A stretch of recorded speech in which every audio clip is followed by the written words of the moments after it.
Hey, horror fans! Once again, it is me, the Horror Miser Monty G. It's time to review the latest survival horror movie. Yes, it is time to review Quicksand. Yes, ha ha ha.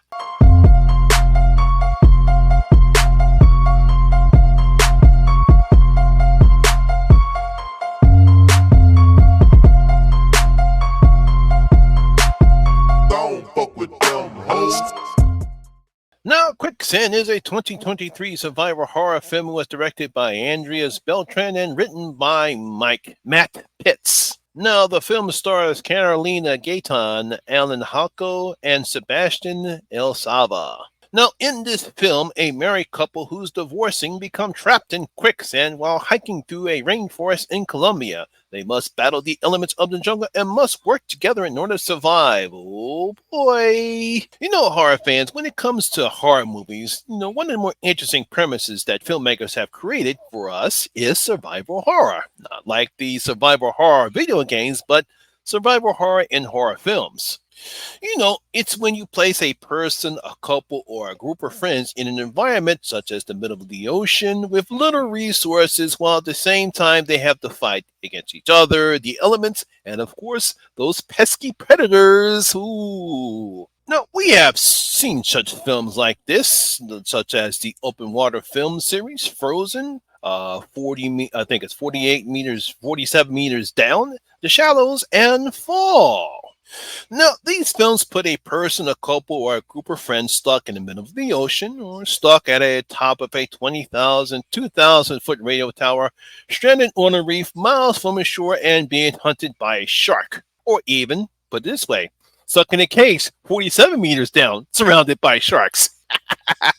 So, Los Angeles-based Colombian filmmaker Andreas Beltran and his writing partner Matt Pitts brings us their entry into the subgenre called Quicksand. Now we're introduced to Josh and Sophia, a married couple heading down to Sophia's home country of Colombia to help their friend Marcus speak at a medical conference. So, unfortunately, known to Marcus, Sophia and Josh, they've been separated for about 6 months and looks like they're heading for divorce. Oh no! However, for some reasons unknown, Sophia decides to go hiking with Josh into the rainforest when Marcus is delayed. Things take a turn for the worse as both become stuck in quicksand with no way to communicate with Marcus and have to rely on each other to survive. Oh no, not the best of situations for these two. Now, I will have to give screenwriter Matt Pitts credit for coming up with something simple but a unique premise for a survival horror film. It's something that we really kind of haven't seen before because most of the survival horror films, whether it's 48, 47 meters down, The Shallows, even The Requiem, that horrible film, all feature mainly in the open water film series, all features people stranded in the middle of the ocean trying to avoid sharks. Now, we've had some other decent survival horror films like in Frozen or Fall, but this is mainly something a little bit different than we've seen before in survival horror films. Now, since most scientists have said that a human cannot drown in quicksand, Pitts decided to use an old Hollywood trap and use it for a plot in a modern horror movie. Because you remember those old Hollywood pictures back in the day when you see people falling in the quicksand, next thing you know, they can't get up and they drown. Well, it seems as though scientists says, well, it might be a slight chance you can drown in quicksand, but because of how quicksand is, the worst you can do is just get trapped waist up in quicksand, but that's about it.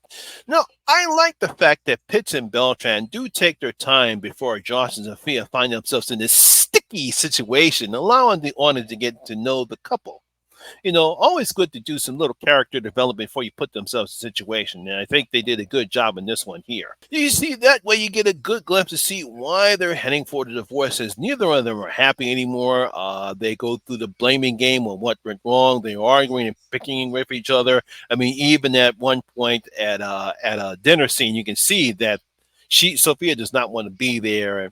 And Josh is still trying to go through the motions. You can see it right there. And I thought that was a good way to get a glimpse of some character development between Josh and Sophia. Now, this provides some very interesting dynamic when they're stuck in the quicksand, talking about past mistakes, whose fault it was on their own situation, and we also get a little secret that revealed about what's going on with one of them as well. No, Beltran, he does a good job in taking advantage of the scenery that we get. We get some decent shots in and around the forest, especially when the elements and other factors start happening in and around the couple. So I thought Beltran did a good job in presenting that in the film. Looks pretty good because this does give the film the tension and suspense you needed in a film like this. As you start pulling for Josh Sophia, you hope they can get out of the situation that they found themselves in. Now, the acting is okay, as Carolina Gaitan and Alan Hocko, they're good enough to convince the audience that there used to be a happy couple, but something happened between them that caused the marriage to fail. Now, one of the problems I have with this film has to do the reason why they become stuck there in the first place. Because in films like this, you want to make the situation believable enough that could happen to anyone. I mean, just like we see in some of the other films, such as Frozen or Fall or The Shallows, you know, we can see that this is something that they've done before, and this is not a situation that's unusual to happen. And for this one here, what happens to Josh and Sophia and why they become stuck kind of makes it, I don't know if that would really happen. Another problem I have with the film is the third act, as unlike the films I mentioned earlier, I would say other than the Requiem, the events that take place here are rather lackluster, and it doesn't bring any excitement that those other films have, because you want to have that exciting ending, like The Shallows. That was, I'll use that as an example without giving out anything away.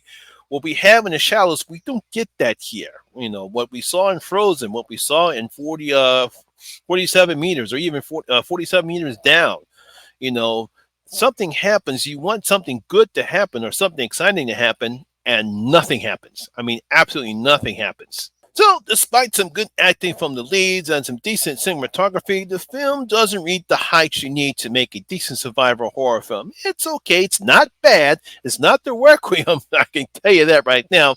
But it's okay. That's about it. So, I'm going to give Quicksand only 2 out of my 5 bloody gold coins. Like I said before, it's an okay film. It's just not up there yet. What you're looking for, because you got some good qualities in the film. You like the premise. Some of the stuff that happened is pretty good, but then that third act and just falls flat right down his face. So there you have it, guys. That is my review and video of Quicksand. I hope you did enjoy it. And if you did, please give me a thumbs up, like, and share, because it does help out with that YouTube algorithm. Also, have you seen Quicksand? What do you thought about the film? Please leave a comment in the comment section below and tell me what you thought about the film.